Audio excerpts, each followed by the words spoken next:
അസ്യ ശ്രീ കാളീ മഹാമന്ത്രസ്യ ഭൈരവർഷിഃ ഉഷ്ണിക് ഛന്ദഃ കാളീ ദേവതാ വിനിയോഗ.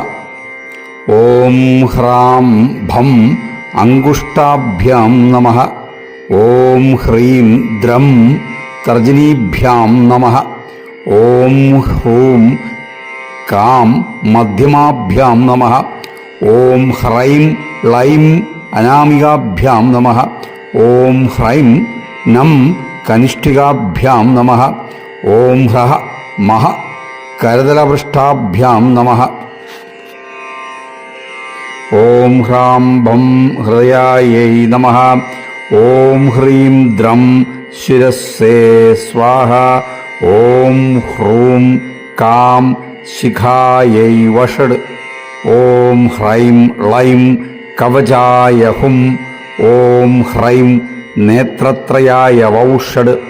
ഓം ഹഃ മഹ അസ്ത്രായ ഫട്. ഓം ഭൂർഭവസ്സുവരോം. ധ്യാനം.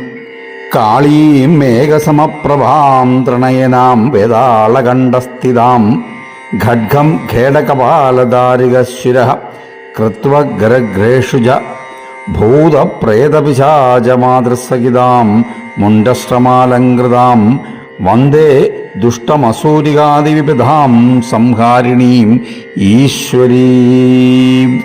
മൂലം.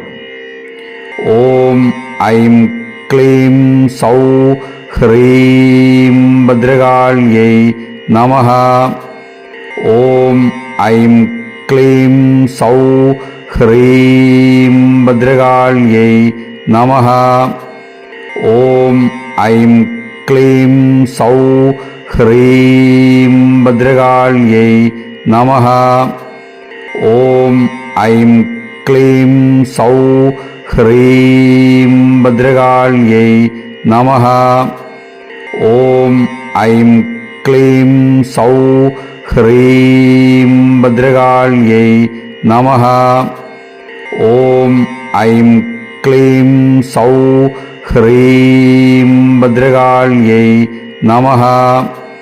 ഓം ഐം ക്ലീം സൗ ഹ്രീം ഭദ്രകാള്യൈ നമഃ. ഓം ഐം ക്ലീം സൗ ഹ്രീം ഭദ്രകാള്യൈ നമഃ. ഓം ഐം ക്ലീം സൗ ഹ്രീം ഭദ്രകാള്യൈ നമഃ. ഓം ഐം ക്ലീം സൗ ഹ്രീം ഭദ്രകാള്യൈ നമഃ.